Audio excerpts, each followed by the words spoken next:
Ya entama el mes de Abientu, con V.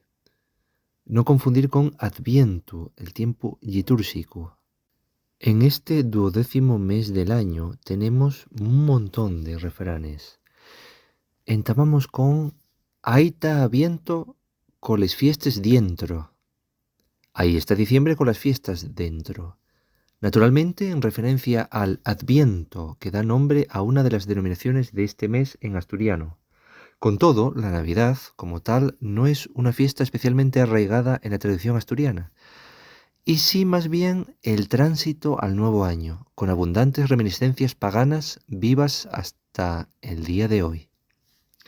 Abientu pote en el llar y besugo na mar. Diciembre pote en el hogar y besugo en la mar. Es la época de pesca del besugo. Cada cosa en su tiempo, los ñavos n'abientu, por ser esta época de producción de esta hortaliza.